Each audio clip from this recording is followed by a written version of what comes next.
Recently, I've posted a couple videos about 4K HDR Blu-rays and playing them back on my smart TV through Plex and ripping them using MakeMKV and a couple hash key file things.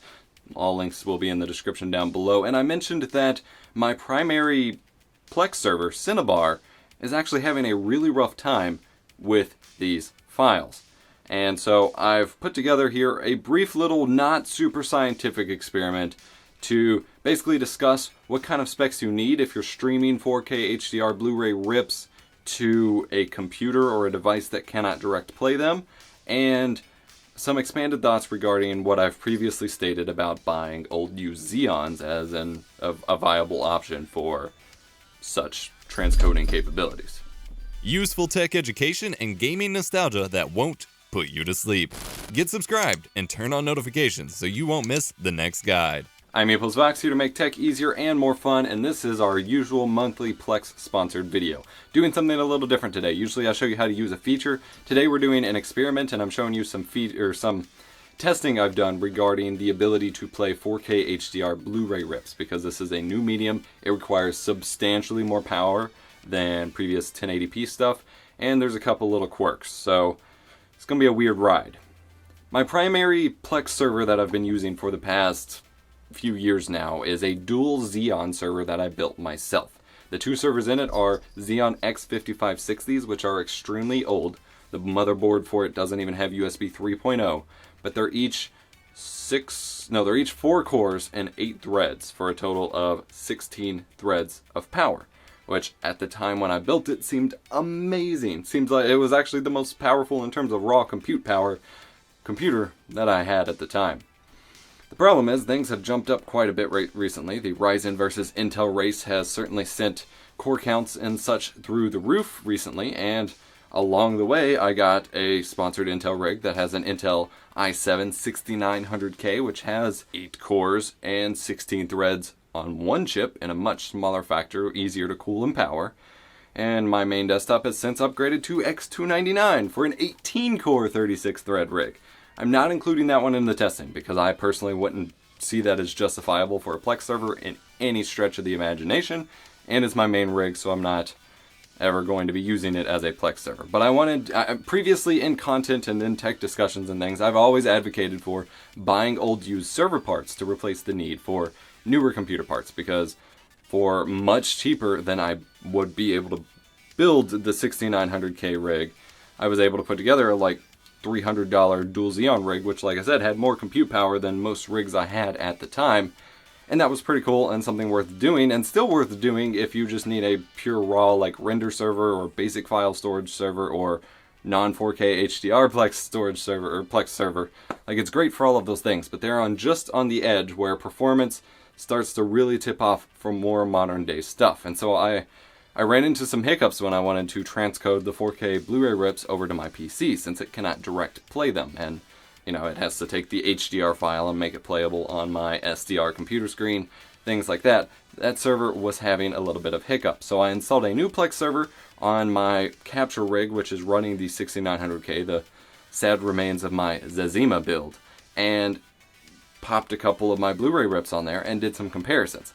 Now, I did my testing both in Chrome on Windows 10 and then in the Windows 10 Store Plex app, because it claims it's playing original instead of just convert maximum, but it doesn't seem to be direct playing. Neither of these would direct play most things, but I did want to test both apps. I ran into more problems with the dedicated Windows 10 Plex app than in Chrome on both machines, especially since sometimes when I open the Plex app the first time, it just crashes back to the desktop and I have to restart it. And it actually gives me little errors saying, your server's not powerful enough to stream this media, whereas on the Chrome, it just sits there and buffers and stalls for a little bit until the server catches up. I don't want to make this too long and boring, so I'm just going to kind of cut to the chase, because it would be very boring to watch all of my different tests. I tested 4 movies: Atomic Blonde, Deadpool, Guardians of the Galaxy 2, and Warcraft the movie. All ripped myself, 4K HDR. Obviously the different HDR standards are in play and yada yada, but they're basically all within the same 10 gigabyte size range, within 10 gigs of each other, and mostly the same bitrate as a result. I will say transcoding 4K HDR BluRay rips to your PC is generally not something I'd consider worth it in the first place, because currently PLEX does not support tone mapping, which is a huge feature I would love to see them support in the future. But that means that most HDR movies, depending on how they implement HDR, when displayed on your computer, are going to be super gray or washed out or have colors looking really weird, because it doesn't, like, it can't just take the HDR and like squish that back to SDR. I thought that's what it could do, but it looks like Atomic Blonde just doesn't have that dynamic of HDR in the first place. But for the other, for like Deadpool and Warcraft, like, it's pretty washed out on my computer, and there's nothing for it to do without a feature to let it tone map the HDR back to SDR stuff, which would be a really cool thing where you could just download custom filters for that, because you can do that with certain desktop media players. Like, I believe Media Player Classic Black Edition has a plugin for that. Pretty cool to look into if you'd like, but doesn't help you in a PLEX server environment. Secondly, even on the i7-6900K, which is 2 generations behind, but still really, really fast. It was from their high-end desktop line. It's really hard to transcode. Now, the Dual Xeon server has a 750 Ti NVIDIA graphics card in it, and despite the fact that it technically should support the NVIDIA encoder NVENC, I was not able to enable wow. I couldn't turn on hardware transcoding, or hardware accelerated transcoding, in that server. I've yet to get it to work. I'm not sure why. So for the most part, my comparison tests were CPU only. But even when I did turn it on the GTX 980 in the 6900K rig, it wasn't really doing much. The GPU hardly ever kicked up usage, and it never helped. So CPU to CPU, the 6900K handles it much better. You're actually going to get a playable experience from the 6900K to another computer over the network. It's actually going to let you play it, and as long as you're like for just original, 4K playback, it takes a couple seconds for it to start up.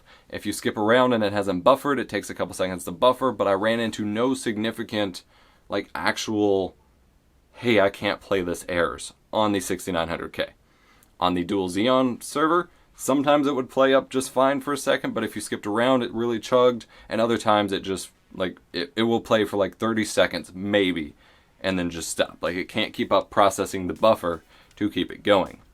So this tells you two things. One, buying a bunch of older parts for really high-end video conversion and processing, not the brightest idea at the moment, until some of the newer stuff gets passed along to being older. But also that going with something higher end, if you're concerned about power consumption, heat output, my Cinnabar server is like impossible to keep running these days because of how much heat it outputs. And actually trying to transcode, or play and transcode some of these BluRay rips, it was hitting like 80 plus Celsius on the processors, which makes me very uncomfortable just in terms of the safety of the rig. I realize that's technically safe. I'm a PC builder, I know, but like, I don't want it running at that.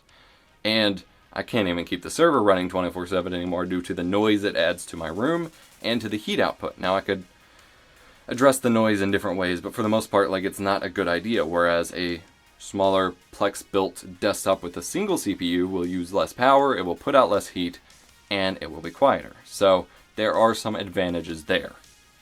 Again, I recommend buying the combo kits if you can, even if you resell them or something, sell them used or something. Like, buy the combo kits and play the 4K HDR Blu-ray on your 4K TV and rip the 1080p one to play everywhere else. That is my recommendation.